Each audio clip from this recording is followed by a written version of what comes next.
Rebonjour à tous, nous sommes de retour avec les chroniques lecture avec Cathy Véro, mesdames et messieurs. Allô Cathy? Allô? J'espère que tu vas bien. Oui, ça va.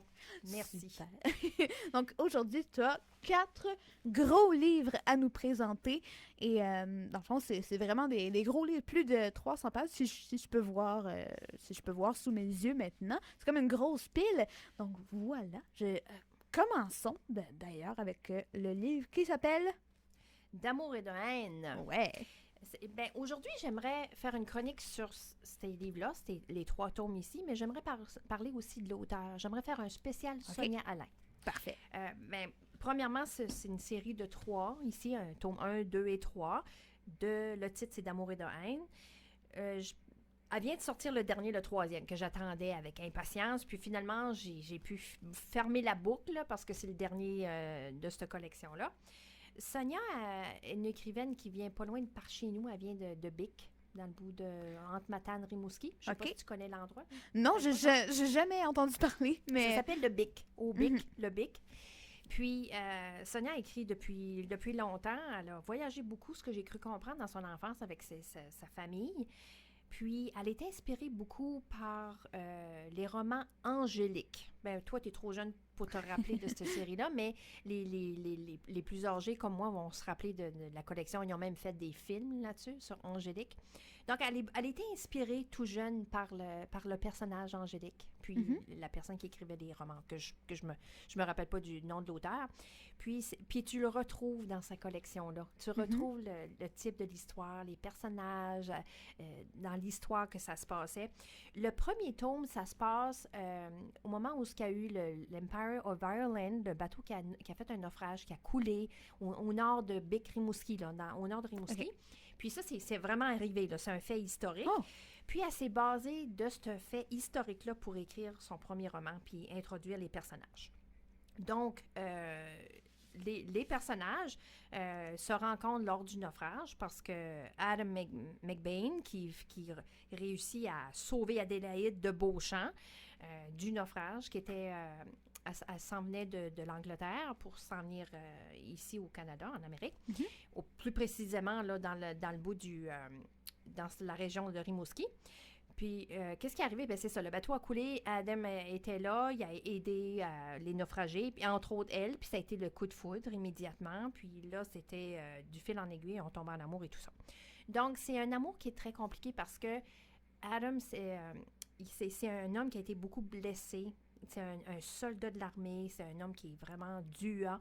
Puis elle tombe en amour, mais c'est une fille qui a beaucoup de caractère. Elle est vraiment forte de caractère. Fait qu'elle se laisse pas... elle n'est pas naïve parce que au cours de l'histoire, si vous lisez les livres, vous allez comprendre pourquoi elle est devenue comme ça, parce qu'elle a été victime de sa naïveté étant plus jeune. Puis c'est pour ça qu'elle a dû partir de chez elle. Elle a été un petit peu, comme on dit, exilée. Là, ils l'ont envoyée de l'Angleterre à cause de ce scandale-là. Donc...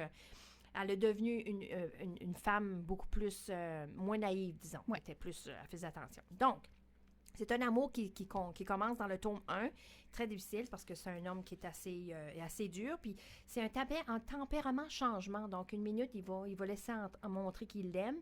Puis une minute après, c'est comme ça. C'est comme un petit peu comme on dit, des mood swings. Là. Il est vraiment comme... Puis elle vient qu'elle ne sait plus comment le prendre non plus. Puis elle devient un petit peu comme lui. Donc, ça devient un amour vraiment compliqué. Ouais. Donc, c'est ça. Dans le tome 1, c'est plus centré au niveau du naufrage et tout ça qui est arrivé. Dans le tome 2, ça se passe en Afrique. Qu'est-ce qui arrive? C'est qu'Adélaïde, elle est tellement forte de caractère. Son oncle, qui travaille aussi à travers cette guerre-là qui se passe, dans la première guerre, trouve qu'Adélaïde est forte, puis l'envoie sur une mission en Afrique, toujours par rapport à la même guerre, les Britanniques et tout ça. Puis elle s'en va en mission, mais finalement, elle se retrouve avec Adam McBain dans la même mission, sans qu'un ou l'autre le sache. Puis ça n'a pas fait l'affaire à Adam, mais il n'y a pas eu le choix parce que l'oncle, c'était lui qui avait fait la décision, puis il fallait que ça se fasse comme ça. De fil en aiguille, c'était une mission très, très, très dangereuse en Afrique, où ils ont manqué perdre leur vie à travers cette péripétie-là. Finalement, ben ça, c'est vraiment qu'est-ce qui se passe dans le tome 2. Encore une fois, ils sont séparés à la fin du tome parce que c'est l'avenir. On dirait que le destin ne veut pas qu'ils soient ensemble. Il y a toujours quelque chose qui arrive. Puis c'est comme si, le titre le dit, hein, d'amour et de haine. Donc, 1 minute, c'est de l'amour intense entre les deux personnages. Et 1 minute après, c'est de la haine. C'est comme s'ils se détestaient, qu'ils s'en veulent. Puis c'est vraiment comme des hauts et des bas. Mais c'est ça qui fait que c'est tellement accrochant. Ouais. Parce que tu te demandes, tu le sais qu'ils s'aiment. Mais quand est-ce que ça va arriver qu'ils vont enfin réaliser qu'ils s'aiment, tu comprends? Ouais. C'est ça qui nous tient en haleine comme ça jusqu'à la fin.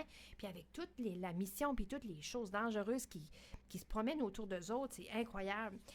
Mais là, avec le tome 3, elle a vraiment bien fermé la boucle. C'est incroyable. Est-ce qu'ils finissent par s'aimer ou... Oh, ben là, je veux pas briser les punchs. Mais dans le tome 3, ils se retrouvent, mais encore...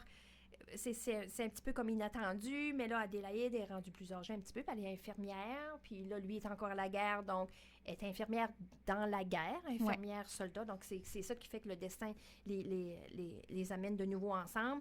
Mais je veux pas briser le punch parce que c'est vraiment une belle histoire. Okay. Puis je trouve assez qu'elle a bien réussi, Sonia, à fermer la boucle de ces trois tomes-là, là, avec le dernier que... tu peux deviner qu'ils finissent ensemble, là, mais jusqu'à la fin, ça tient en haleine tellement, là. Elle a réussi tellement à nous faire croire que ça va jamais arriver, là. Puis c'est fantastique. En tout cas, Sonia, moi j'adore lire Sonia. Elle écrit plusieurs. Puis qu'est-ce que j'aime de Sonia, c'est que ça, c'est vraiment un roman. C'est romantique, c'est de la romance. Mm-hmm. Mais elle peut aussi écrire comme le prochain que je vais te parler aujourd'hui, qui est La Conquise. Okay. C'est encore une fois de Sonia Alain. Mais là, c'est un petit peu différent. C'est un petit peu, comment on va dire, un roman d'amour, mais c'est beaucoup de l'espionnage, c'est beaucoup un réseau dangereux, puis l'attraction aussi entre les deux personnages, puis il y a des moments vraiment sexuels dans le livre, donc c'est pas recommandé pour les jeunes, c'est sûr, ouais. Là, mais elle est vraiment graphique dans ce qu'elle dit, ça. Tu imagines vraiment les personnages, tu vis les émotions. Puis encore une fois, c'est la qualité de l'auteur, Sonia Alain, c'est ça elle est vraiment bonne à nous faire vivre ces sensations-là, c'est incroyable. Ouais. Puis Sonia, elle est toujours plein de projets, là, elle écrit tout le temps, puis elle a aussi une série un petit peu plus légende, que j'ai lu je pense que c'est 3 tomes encore une fois, puis j'ai lu un des 3, puis c'est basé sur des légendes qu'on a au Québec. Mm-hmm. Puis elle fait vivre des personnages à travers ça. Puis c'est vraiment fantastique. En tout cas, moi, Sonia, bravo. Puis je l'ai invitée à faire partie d'un de nos clubs de lecture. Probablement au mois de mai, que Sonia, on fera une vidéoconférence avec elle. Oh, super! Elle sera, c'est ça, par vidéoconférence avec nous autres. Et que les membres du club pourront lui poser des questions, puis un petit peu la connaître, puis elle pourra nous dire qu'est-ce que ses projets futurs et tout ça. Donc, ça s'en vient au mois de mai. OK. Eh bien, voilà, c'était une chronique sur Sonia Alain en tant que telle, puis que ça célèbre son talent d'écrivaine et elle peut en fait écrire. Puis le dernier, La Conquise, c'est les éditeurs réunis, donc dans la collection Romantica. Oui, elle est vraiment versatile, elle peut... en tout cas, c'est... Puis même, tu peux pas même dire, tu retrouves pas sa plume, mais elle est bonne dans le sens de décrire les lieux, décrire les personnages, te faire vivre des émotions. Elle est fantastique. Donc, parfait. Si vous êtes intéressé, allez voir peut-être sur son site Internet. Est-ce qu'elle a un site Internet? Sûrement. Elle a une page Facebook, pour sûr. Puis, elle fait le tour des salons du livre. Donc, si vous avez la chance d'aller la rencontrer en personne, allez-y parce qu'elle mérite d'être connue.